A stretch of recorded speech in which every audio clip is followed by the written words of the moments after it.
Maayong hapon mga ka-brothers and sisters. So kumusta mo dia? Kung mangumusta mo na ko, okay ra ko. Og karong video ha mga ka-brothers and sisters, moadto dita sa Rictus Cemetery kay misa sa lubnganan sa adlaw sa mga santos o mas kasagarang ginatawag lang nga misa sa kalag-kalag. Mao kini ang misa nga ginabuhat sa sementeryo matag Nobyembre 1 aron magampo og maghinumdum sa mga santos ug sa mga minatay nga mahal sa kinabuhi. Og ako ra giflex kadyot ni among service na Honda natumbahan og saging na lumping.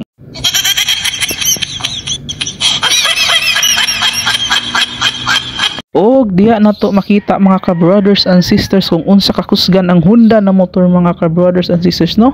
Miskag natumbahan na og saging aw lumping ra. Pa nay laing tatsya maura na og wa pa man ni abot si padre mga ka-brothers and sisters no. Gauna ra mi diri sa cemetery gaandam ning holy water kay wa pa man gasugod ang misa kay nagbasa pa man og mga pamisa. So amo sang isulbod diri among kauban na iyang gibulong iyang classmate kapamilyahan og among usa ka kauban diri na sakristan nakakita og bata iyang gitagaan og kwarta dili mutuo ang bata. So wa na ako na lang unta na bro, paldo na unta di man siya motuo nimo aw ambi na lang na sayang kayo 150 ra ba kaayo kay naluoy lagi siya sa bata kay gasige na rag suroy-suroy pero tagahan og kwarta di man mo dawat ago hoy.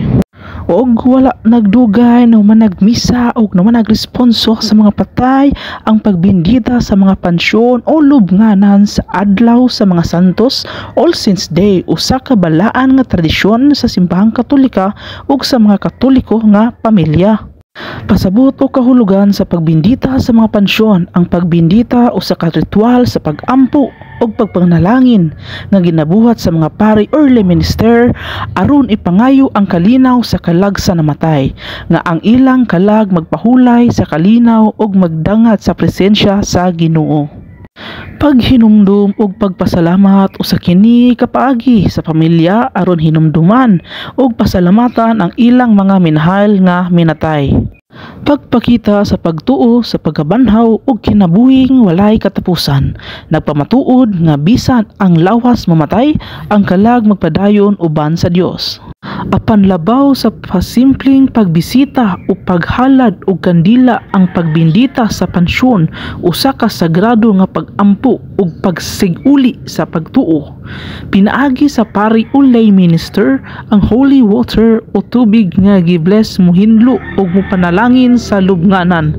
Simbolo kini sa paghinlo sa kalag ug sa paglaom ug sa pagkabanhaw. Kini nga ritual nagpahinumdum nato nga bisan ang kamatayon dili katapusan kay ang tinuod nga kinabuhi nagpadayon uban sa Ginoo. Ang pagwisik sa tubig nga balaan usa ka paalaala sa atong bunyag nga diha niini gisugdan nato ang atong pakig-uban kang Kristo. Sama sa tubig nga naghatag kinabuhi, ang paglaom ug pagtuo magpadayon bisan sa paliwala sa kamatayon ug kasakit. Sa pagpanalangin sa mga pansyon, gipakita nato ang pagkahiusa sa buhi ug sa patay. Ang pamilya nga nagpabilin magiusa sa pagampo ug ang kalag nga atong hinumdum nga kamagpahulay sa kalinaw. Kini usa ka gasa sa gugma ug pagtuo, usa ka paalaala nga ang mga kalag nga atong gihigugma wala jud mawala kundili nagpuyo sila sa kahayag ug kalipay sa langit.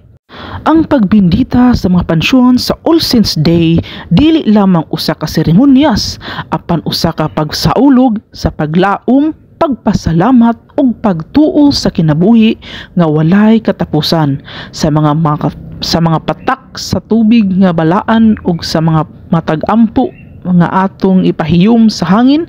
Atong gihalad sa Ginoo ang atong gugma alang sa mga kalag nga atong gihigugma uban sa paglaom nga kita usab sa hustong panahon magkaiusa pag-usab kanila sa langit.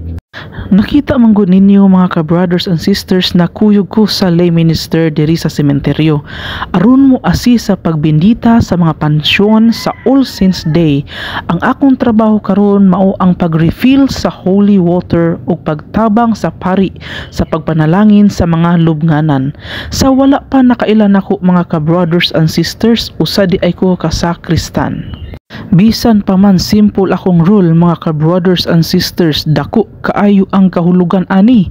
Ang tubig nga gibless dili lang tubig basta-basta, simbolo kini sa paghinlo, pasiguli ug panalangin alang sa kalag sa atong minahal nga namatay. Sa mga pagwisik namo sa holy water, sa mga minister sa pagwisik nila pod, ato gipakita ang atong pagtuo nga bisan pa sa kamatayon adunay paglaom ug kinabuhi nga walay katapusan uban sa Ginoo. Makita sad nako mga ka-brothers and sisters kung giunsa sa pamilya pag-apil sa ritual, magsiga sila og kandila, maghalad og bulak ug uban sa pag-ampo, nagpadayon ang gugma ug hinumduman sa ilang minhal nga minatay. Bisan pa sa layo, mabati nimo ang pagkayusa sa komunidad ug ang espiritu sa pagtuo nga naglibot sa sementeryo.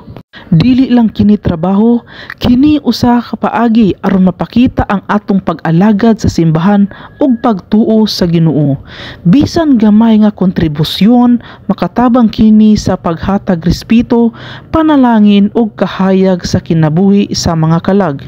Busa samtang nagpadayon ta sa pagbindita, ato gyud hinumduman nga ang atong mga pag-ampo ug buhat usa ka pahinumdum nga ang gugma, pagtuo ug paglaom magpadayon bisan sa taliwala sa kamatayon. Ug kini mga kauban sa pagtuo mao ang espiritu sa All Saints Day. Sa paglibot namo sa sementeryo, makit-an nimo nga bisan ang pinakasimpol nga pansyon gihatagan gihapon og respeto ug pag-ampo. Ang matag lubnganan adunay istorya, adunay pamilya nga naghinumdum sa kinabuhi sa ilang minahal nga namatay. Ug sa atong pag-refill sa holy water, nakahatag kita og espiritual nga tabang sa pari ug ang lay minister pod aron matag pansyon, mapanalanginan ug matandaan sa hustong paagi. Importante sad nga masabtan nato nga ang pagbindita dili lang para sa kalag sa namatay, kundi para pod sa atong kaugalingon. Kini usa ka paalaala nga ang kinabuhi temporaryo lamang, apan ang gugma, pagtuo ug panalangin nagpadayon hangtod sa kahangturan. Busa mga ka-brothers and sisters, samtang nag-ampo kita, naghinumdum kita nga kita usab gitawag sa pagkabalaan ug sa pagkayusa sa simbahan. Buhi ug patay nagtinabangay sa pag-ampo ug paglaom. Og diri lang dapita mga ka-brothers and sisters, kay mauna gunilas na kong refill sa holy water mga ka-brothers and sisters, no? Kay nalibot na pod sa ubang lay minister sa Pika side. Og salamat sa inyong pagpaminaw mga ka-brothers and sisters. Sa sunod na pod na video, please subscribe and like, share. Bye bye.